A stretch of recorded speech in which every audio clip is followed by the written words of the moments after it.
NASA has observed the Earth getting warmer and the sea level getting higher. What's the connection?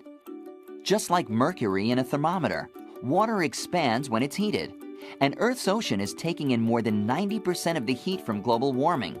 That's a lot. Water temperatures also cause a lot of the ice to melt, and it ends up in the ocean. A child born today can expect the ocean to rise between 1 and 4 feet in their lifetime. In the United States alone, nearly 5 million people live within 4 feet of the local high tide level. That could mean increased flooding from storm surges. And as the ocean rises, its salt water can mix with our rivers and groundwater, which is where many people get fresh water for drinking and farming. So there's no question that sea level is rising. NASA can measure it from space, but what are we going to do about it? Some communities are taking steps to adapt, and others are working to address the cause, global warming.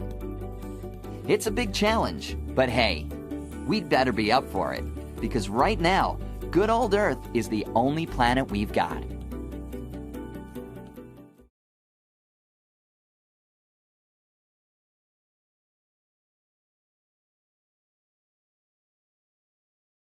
Yeah, that's the point that we have to make, right? Like, we always have to like try our best to like put a distinction between the establishment, the institution, and the people who are actually like, you know, using that as some sort of like, you know, just a lens to like see their own spirituality through, you know? And so I don't want to like, that's what I mean. Like, I don't want to bash the believers. I don't want to, you know, I'm not looking down on them. But if you look at like the doctrine, right? Like Christianity and Judeo-Christian faiths in general, right? They are based on that belief that man has dominion over everything else, right? And when you come from that kind of like mindset, it's just like, it's a given that you're gonna like exploit everything because everything was created for you, you know? Like, you don't have to give shit about it, right? So even the fact that like, you know, we've become like such carnivores is actually due to that sort of like tradition, honestly, you know? No, stop.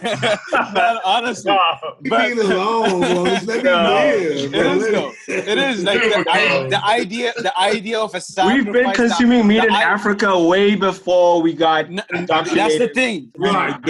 Even if let me say this, even if we did, we didn't do it in the same fashion. True. We actually like had a way of honoring that. That was sustainable, right? Kill like for sport or like right, exactly, to sustain itself, right? Exactly. It's the difference between that understanding and our respect, exactly. Right? It's the respect for nature, right? All right. So yeah. So that's like an amazing point that Tayari brought up, right? Like I absolutely like that's what I want to bring up as well. And I really feel like in terms of like that disconnect that we have with nature, there are like two things that we need to really look on, you know, in order to like improve that relationship, right? One is like, you know, like you just said, our faith and our philosophy, right? Like how we view ourselves and our role in this world.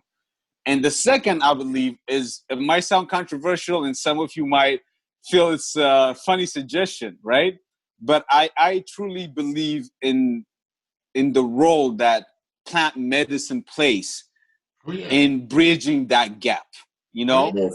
Specifically like, you know, like psilocybin mushrooms. And like, this is something that like the ancient cultures and tribes have been using for just eons, right? And it's no wonder that they've always had a deeper sense of connection with nature, with plants, with everything around them. They understood that they actually, you know, can engage with this, like, you know, what we call inanimate objects are not truly like inanimate, you know? And there's an exchange of energy, you know, at all times. So it gives you like a really like deeper understanding of how to navigate life in this realm, in this planet called Earth, and how to stay in touch like with nature, because that's our way to actually like our own empowerment, our own spirituality, our own life, you know? And I really believe like a lot of us have been so conditioned to not be able to see outside of the box. Like Terrell was saying, you can take a kid from Brooklyn to like, you know, like a camping spot, and he might just be like, what the fuck is this? You know, like, well, I don't like the sounds that are coming out of this fucking place, you know? Like, he might just be concentrating on all, like, the shit that he's not accustomed to and he's not used to, right? So there's something that, you know, that can actually break through all of that. That can break through all that conditioning. And plant medicine has been playing a big role, not just in this culture, but in cultures. Are you saying we should utilize mushrooms? Absolutely, like Oakland did. Like Oakland did that your generation stay away from opioids and shit like that because you have a strange relationship with that literally. So I just want to like put that to the side. And that's the thing, right? Like, to have. When you actually look at like plant medicine, right? Like it's been used so many times, like like, you know, in a medical purpose, sort of like medicinal purposes. Absolutely, right? Like, brother. I want to hear Tidy's opinion as a medical people have been able to actually overcome their addiction to opiates and all the other stuff, you know. So it's a way to really like bridge that gap that we have between ourselves and nature. Get him, Doc. No. So Doc, what do you have to say about this? Well, the problem. Get him, Doc. No. The problem is there's more money in disease than there is in health. Yes.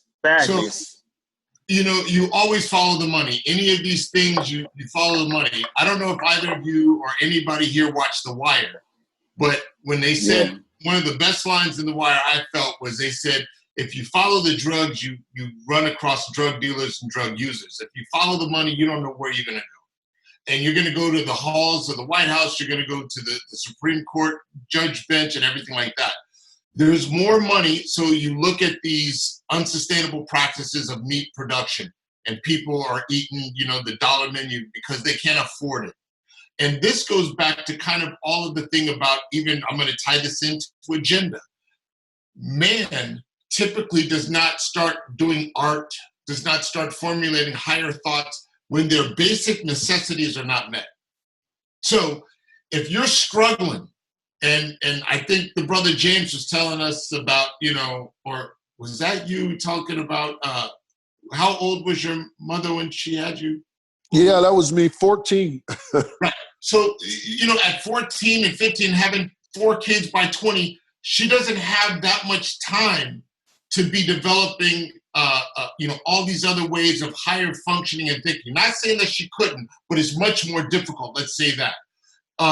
So you really want to, you know, not eat this fast food if you can avoid it. You should have a livable wage so that you can afford vegetables and things. You shouldn't have these food deserts in certain areas where they're, you know, if you go through any hood, I just drove to, you know, catch my son in Myrtle Beach. Everywhere you stop, it's Popeyes, McDonald's, you know, it's the same thing. And then there's 30 more miles and there's nothing, right? Farmland, and then another strip mall and stuff like that. This is not sustainable. So plant-based medicine, if you look at aspirin, all that comes from a plant. If you look at digoxin or any of these things that help you, curare, what you use to paralyze people in order to do a surgery, that came from some plant that they would rub on the tip of an arrow and blow dart it down and get their prey. So all these things are plant-based, but yet trying to make people healthy is not their agenda. It's just not. You make more money off of the cure than you do off of preventing the disease. And so, you know, when you had Obamacare or something like that, the heavy lean of it should have been on preventative medicine. And there's a famous quote by, I guess it's Hippocrates, of make thy food thy medicine and let thy medicine be thy food. You have, it's all garbage in, garbage out. If you're eating a poor diet, you're not knowing where your food comes from. You're not knowing, you know, potatoes grow in the ground and carrots grow in the ground. Some people just know it comes from the bodega. You know what I'm saying? It comes from the grocery store. They don't know anything else about it. And the nutritional value of it is the earth being robbed of its nutrients, because it's not going to be able to produce anything of value if the earth is depleted, right? So that, you know, I believe in plant medicine. I believe in herbal medicine. I believe in eating correctly. I believe in sleeping properly. I believe in decreasing your stress. I believe in not having so many kids. So you dudes got to talk to your boy Future about having all these damn Damn, shots fired again. No, facts. He be doing the most, though. Facts. Wrap it up. That's why I fuck with Tayari, because I know he's going to give you the truth, but there's going to be a jab somewhere in there. Though. Watch the doc. That's right. But yeah, that's it. But I do believe in that. And I don't think, I'll try to tell people, like a friend of mine was telling me about their blood pressure and they were stressed out. And I'm like, well, you got to change that environment, because you can take all the pills you want and that's just keeping it down, but you're stressed out. You're underpaid. You may not be paid at all right now. And that's been Black people's situation for eons. So we have to get better about that. They got a restaurant out here called the Slutty Vegan. I think it's Black owned. But getting Black people into being vegans is like, that's a act of Congress right there. So talking about yes. People don't want to change the way, and they're like, this is my culture. And I'm like, well, your culture's killing me. There's another dude, and I'll jump off, Fonte. He's with a rap group called Lil Brother. But he was rapping about his father dying, and he goes, I hit the repast and ate the same shit that killed him. So, you're continuing the same abuse of your own body. Every rapper smokes blunts now. Even the dudes who didn't smoke are smoking just to make it seem cool. That's going to take you out too. And this COVID, it has a predilection for lungs. It does vascular and cardiovascular, but the lungs. And so if your lungs are already messed up because you're smoking blunts and all this every damn day, you're setting yourself up. Right, go ahead, Phil. No, I wasn't raising my hand. I was like, that's probably me. No, That's the goat. No, listen, completely understood. But what I also think too, Tayari, what I want to tie into is that I don't believe economically, like if I can't afford to always buy, or I don't know nutritionally that someone educates me on being able to go to the store and buy food, if I can only afford the fast food for my family, that's what I'm buying. Like, and I think we don't have any nutritional education in our environments where we show what eat vegetables. It's not a popular thing to eat your vegetables. The millennials, this is where I give you guys credit on shit. Like, you've developed this kind of understanding of how to take better care of your bodies in that sense. But we still generate so much reprocessed food. Right, the availability and the economically available piece and cheapness of that processed food sustains the poor generations. So, to me, again, systemic pieces of how we change things around. Right, Vanessa, I don't know. I think that might be more of just lack of understanding and education, because brothers in the hood ain't going buying vegetables like that. I ain't saying to go. That's not what I'm saying, but it's cheaper to cook than it is to take a family to but we ain't doing that, though. It might be, but we not. Yeah, you know that now practically as a mature adult. Like the families who are rushing, who don't have time for that shit. If I'm a single parent and I got 4 kids, I ain't trying to. I don't have time to cook a full-on, very great meal. I'm going to McDonald's. I just. Oh, see why not? That's how we did it in Louisiana. All you had to do is get a slow cooker, put your meat in there. I mean, there are many ways. Hey, you do that now, bro. You can do that now, but not everybody does. Nobody has a slow cooker and shit. Right, now we got the Xers. Well, you can throw it on the stove. Now the Xers are like fighting against each other. Let them go at each other. No, I'm just simply saying that I'm from Louisiana. Anarchy. Complete anarchy, right? My mom had 4 kids. 4 kids. No, Dave, that's how we are now. We know that now. Hold we on, know that now. This is why I'm having a conversation with the millennials, right? Because we've settled into the mature piece of how we've looked at now, okay, all the mistakes we've already passed. They're saying preventative. This is why I fucked with Tayari. He was like, now preventative pieces of it. This is our knowledge is sharing. What can we do differently? What can we share differently with this, right? Isn't cooking your own food preventing you from eating fast food? Yeah, but this is what what if I'm your mom, right? I'm a single mom. I have 4 kids. I'm a solo parent. I work my only job. I can't cook. What should I do? Yes, she did. Well, Hold on. Let me tell you my experience.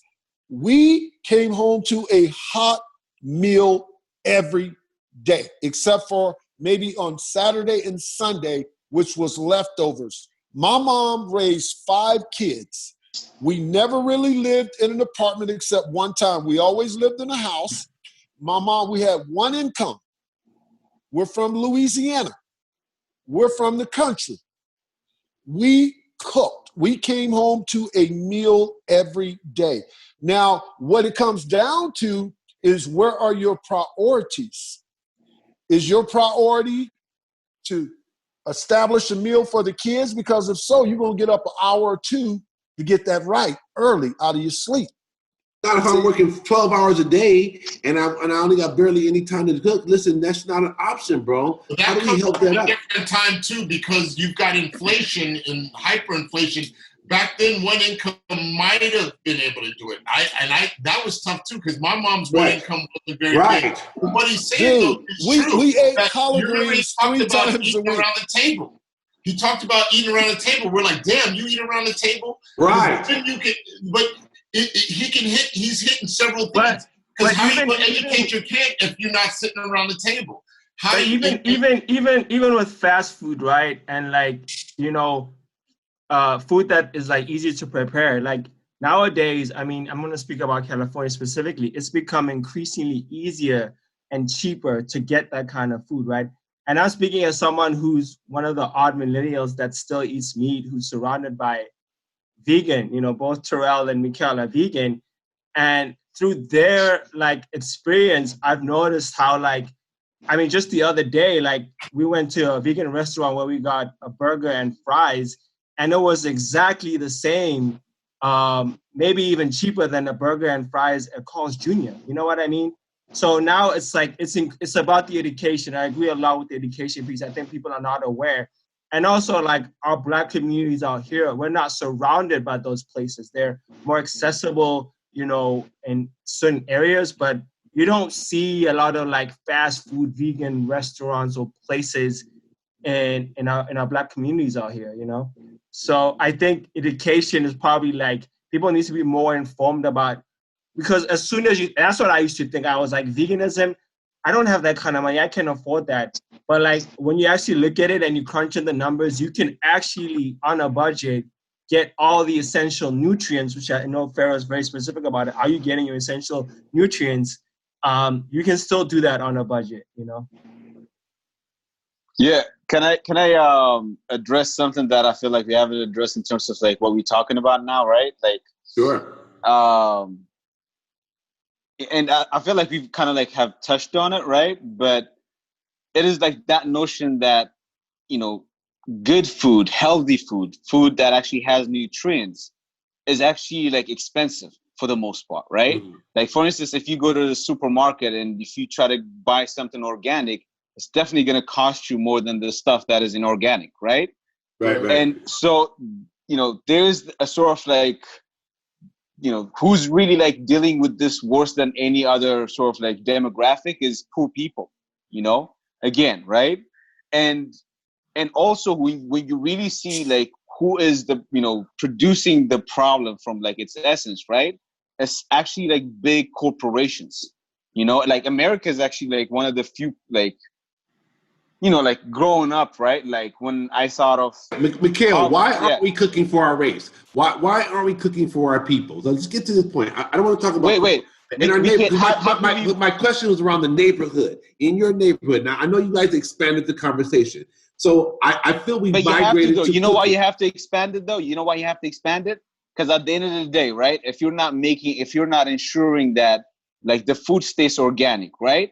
Then you're always gonna get the shitty stuff, right? Like back in the days, in the slavery days, we like, you know, we were giving meat and like the you know the shit that was important, right?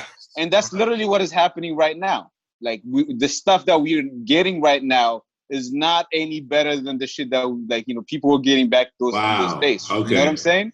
So like that's why we actually have to think global again, right? Like, Okay. for instance, if you look at like someone like Bill Gates, right? The sentiment around Bill Gates, around millennials, they're very different, than how you guys view that guy, right? And what is that then? And what is that difference? Yeah. So even that, right? Like this is a guy who actually has done so much work in India in making sure that he's patenting seeds, right? So he's been part of a campaign with Monsanto to I know where Monsanto is. I work for Monsanto. Exactly. I'm pretty sure you do. You work in big pharma, so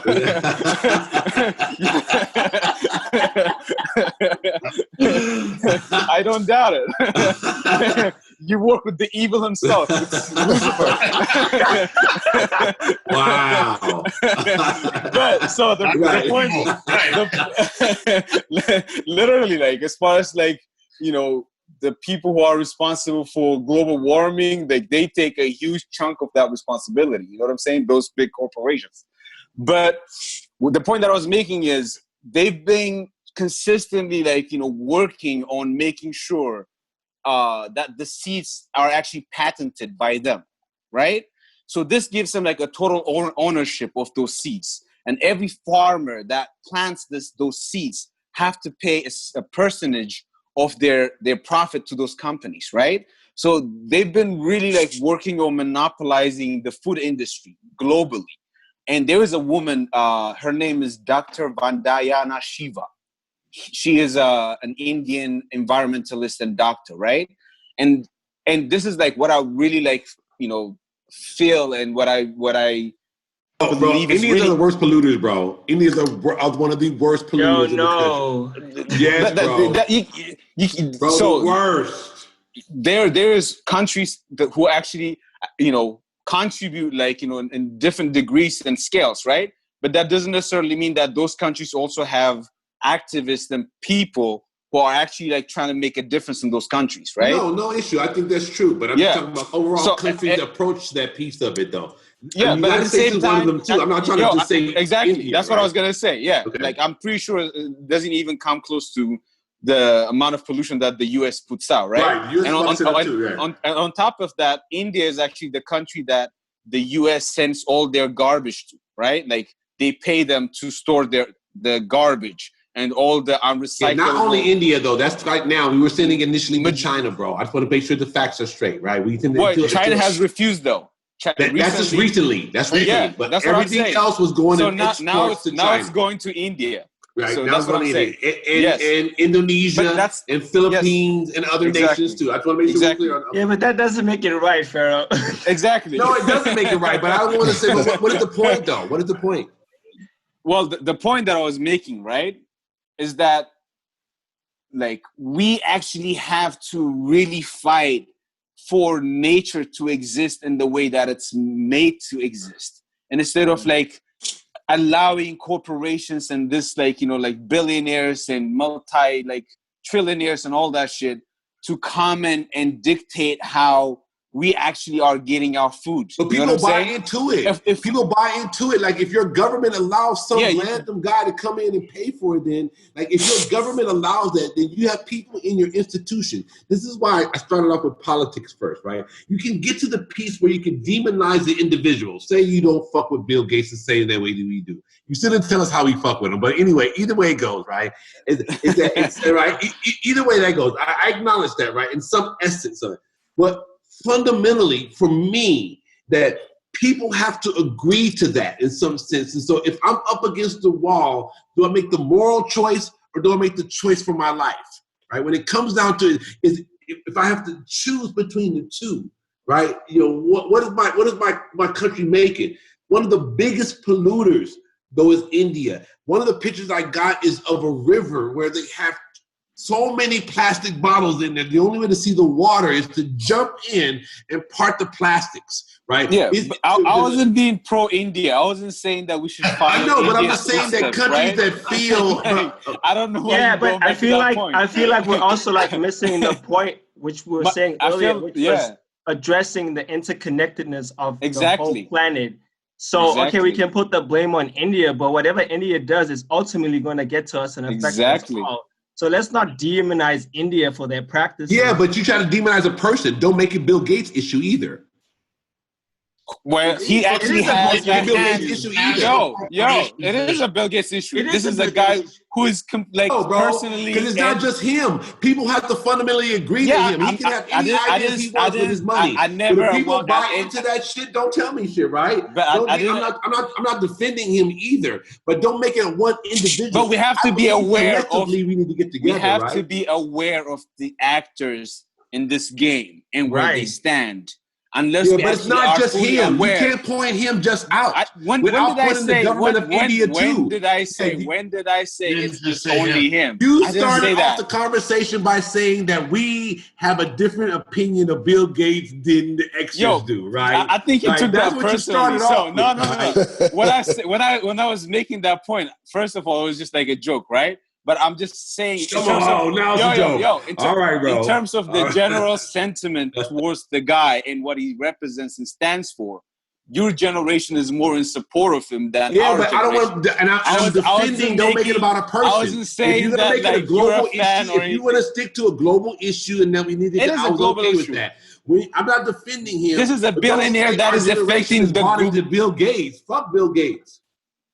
All right, you took this. Don't connect, but you connected us with Bill Gates. You started off by making your point on the premise that we have a different opinion about Bill Gates, and then you went into India. So then I try to shoot India a little bit right in the head, and then you like, okay, don't make it about India, man. So I want to go back to Bill Gates.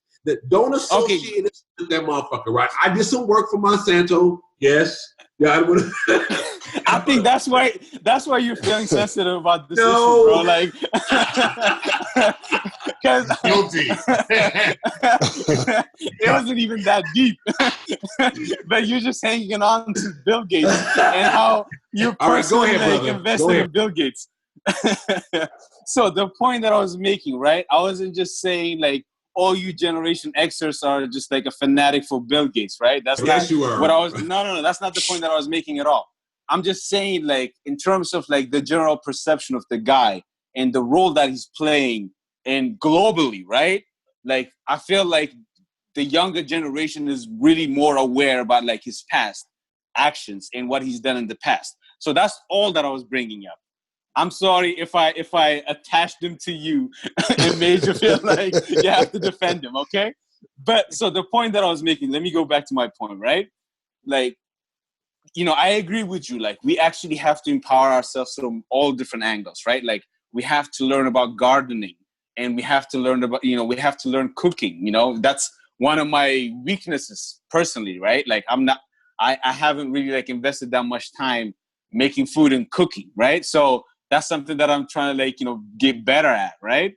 And also trying to like understand how to actually just like feed myself in a more natural way, you know? So there's that responsibility. Absolutely. I hear you. But the point that I was making is, unless we're actually really dealing with this point, you know, this subject from a global perspective, right? And really like unifying around the cause that our food has to be naturally grown and naturally like, you know, made. And it actually has to be like conducted in a way that the business is fair, right? Like the reason that the people who are actually like producing all these foods that America imports are not getting like their dues is because there's no like fair trade, right? Like the large percentage of it actually like gets, you know, taken by the middleman. There we go. We're going back to Gates again, bro. Listen. Yeah, but that's what I'm saying, though. Listen. Unless we actually are really like looking for a way to that. No issue with that. But I don't want to make it only about food, because I think our carbon emissions come from more things like in our energy, how we are expending and not focusing. Wait, I thought you asked specifically about food, didn't you? No. The question was never about food. It was never about food. It was how, as inheritors of the planet, how do you as millennial men of African descent think you should respond to the crisis, right? In terms of just like the poison water supplies. Okay, I think that's why. The hurricanes. It's really the environment. Like these are effects, but right? These are effects of us damaging the planet. Like what can we do? And I get what point you made clear to me. It's not just about the African American environment. It's about globally. So I take that, right? Yes. I take that very, very clear. I think the movement out of that, how does it affect us? That affecting us affects the environment. So we target that piece. So then now I'm asking, now we've moved out of that piece. Let's take it a little further. One thing I think we need to re-enter the Paris climate, right? What are you guys going to do then? If it's not locally, what do you want to do to affect this change? Do we need more programs? Do we need to, promote more recycling plants around the country, right? Do we need to push more for shutting down the coal mines and doing renewable energy through wind and through solar? And, that piece is, I'm concerned about, like, where are our focal point in the next few years? How do we move from coal-related energy, which is a major contributor to our carbon emissions, to more renewable energy? And what fight do you guys want to put in for that? Yes. To your question, Scribe, I think that the environmental climate should be one of the major topics that anyone running for president or office should be talking about. Yes. Okay, so to answer your question, right? So here's what I think the solution is, right? I think education is obviously a crucial piece. I think people should be taught, Black people especially, from a young age, that interconnectedness with nature. I think that's one way of us going back to our roots, right? To Mikhail's point, I feel like he's right too. We need to demand more out of, I don't know if it's the FDA or whatever industry governs, food and, farming and whatever regulations we have in place. I think as a people, we need to demand more natural and better sources, because honestly, there's no reason why something like food should be like this expensive or expensive to anyone. You know what I mean? So that's number two. Number three, I just, I feel like everyone should have their own like personal goal. I like how everybody started with what they're doing. I think there needs to be some sort of awareness of, you as a person, like as Pharaoh, as the Scribe, as Taidi, as James, as Terrell, and Mikhail, like what am I willing to do as a person, not only for myself, but to, educate the people around me. I think that's the only way, like, having those one-on-one dialogues, with the people around us will in itself create, like, I think a ripple effect, that will go out to spread throughout, I think, the world. So, yeah. So we've come to close to the end of our term. So I want to give each of you an opportunity to really, I know not everybody was involved in our first piece, which was social media. We talked a little bit about economics.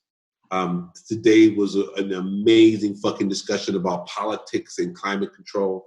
I want to give you guys each an opportunity to close out, and you can talk, even if you weren't involved in the earlier issues, just give a final thought about, like, really the coalition of African-American men, right? What is our responsibility to, right? To our race, to our culture, to the world, in terms of really tackling these subjects. And what are just your general overall thoughts about the dialogue, or just whatever you want to share? And let's just go round table. Let's discuss that, and we'll end there. So I'm gonna throw you up. Tayari, go first. Dr. Tayari Imtidan. Let's give that brother a hand for being a Black doctor, a Black brother, right? That's on that shit. Let's give it up, though, for that brother. Give him being a Black doctor on that shit. Thank you, sir, for joining us. I appreciate that. So I think the Staying Woke platform is definitely something that is crucial. Having dialogue with all generations. At one point, maybe we have more people on this Zoom call. You know what I mean? I know it's a lot to manage, but at least this spread out. People start watching your channel, start watching these programs, have their own ideas. We watch the comments that are coming in, get some solutions, having the agenda, which was what we were talking about. And also, I think the wokeness is important.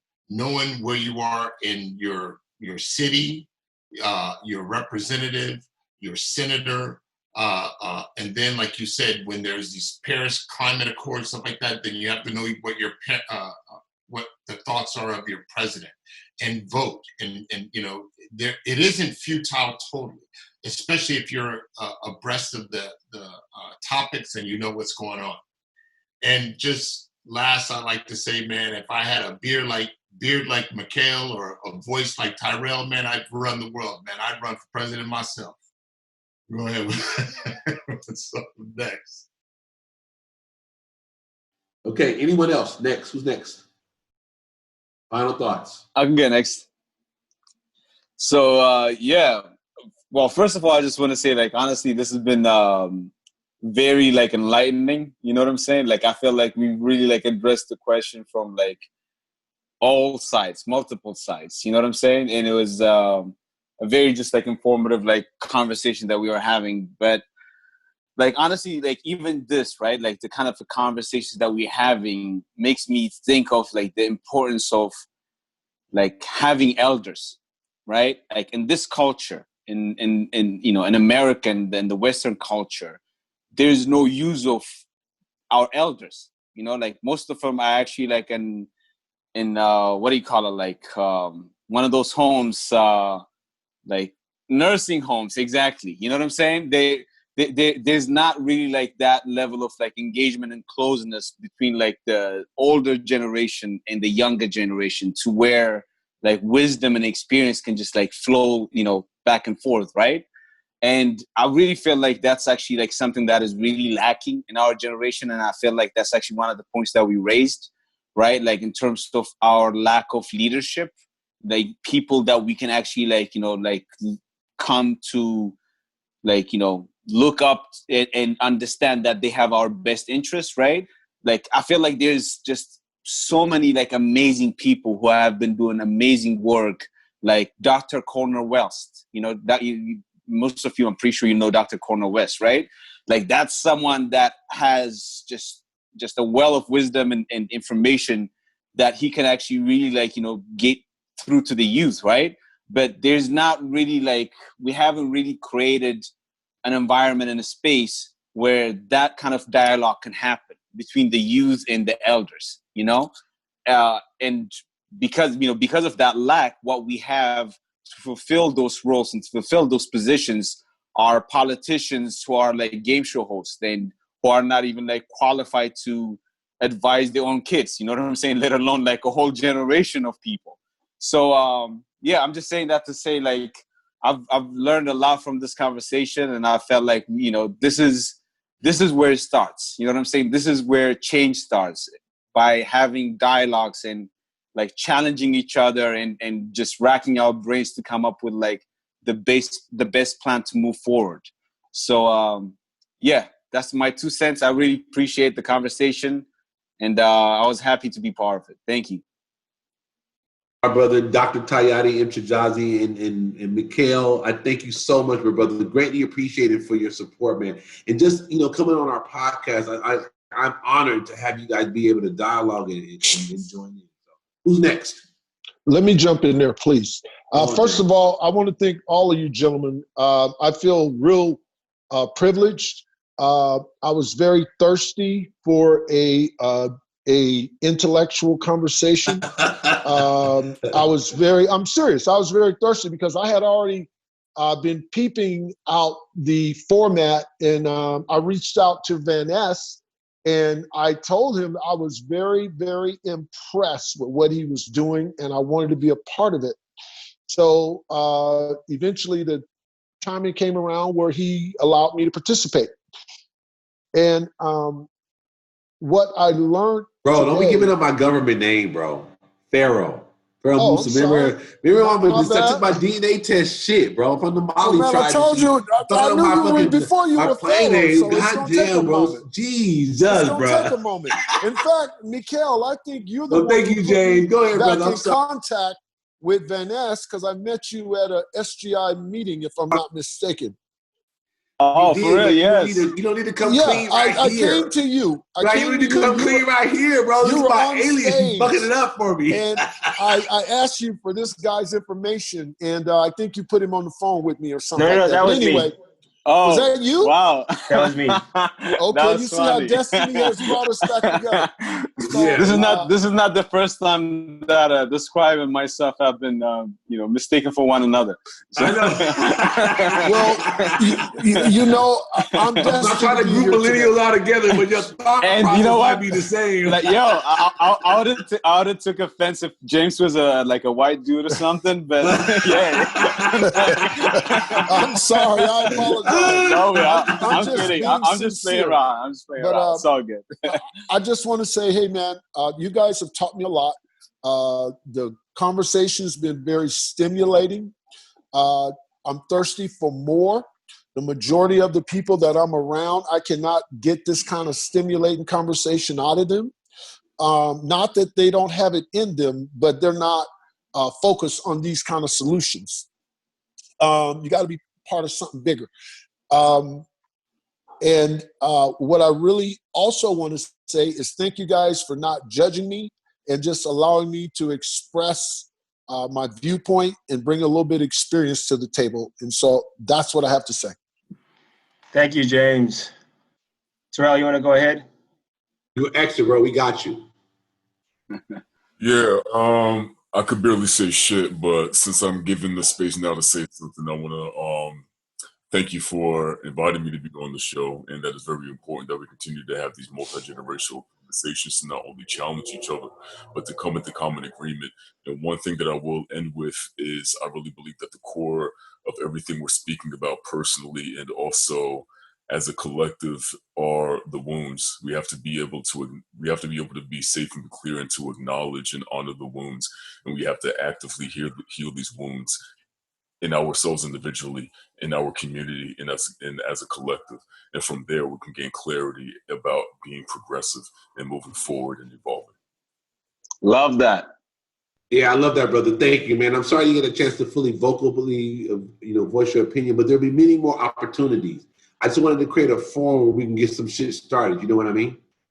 Scribe, go ahead, brother. Talk to me.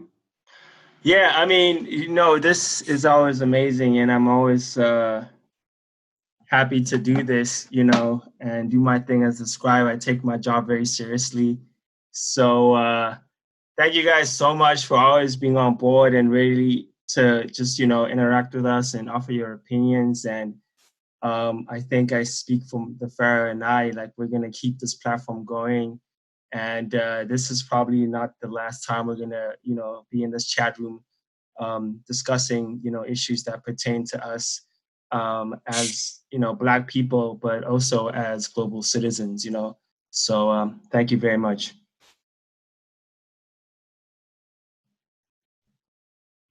Journey. I know it's a lot of hours a day, but I appreciate your insight. The key, I believe, when we started, when the Scribe and I started this podcast, was to create a forum to bring about awareness, but not just only awareness, because there are many forums that bring about awareness. But at some point, I wanted to migrate to a resolution, right? So somehow we can find a critical way to talk about what it is we need to kind of come to the end to in order to facilitate true change, right? And to create this environment, I believe, where Black men can get together and openly talk about issues and topics that even we differ on, right? I love that the fact that the richness is in our diversity.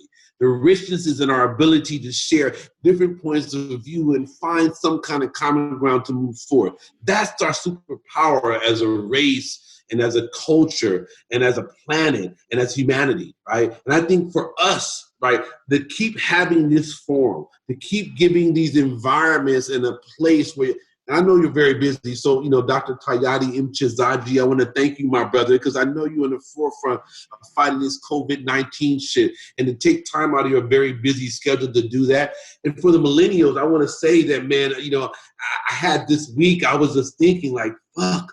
I was thinking maybe you're not using your platform for the right thing. I mean, you guys know how I thought.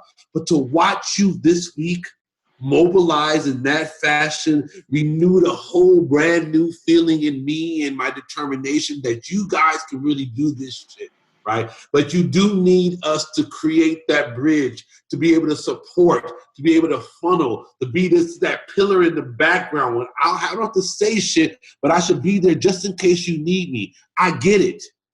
I get it. And I think it's my responsibility to share that with other people and going forward. So thank you, gentlemen, so much for allowing this platform. Now, I have a saying when I close out all my podcasts, right? So I'm going to say it at first, and then I want you guys to kind of say that shit with me in the end to close it out, right? So I always say, awakened to the past, right?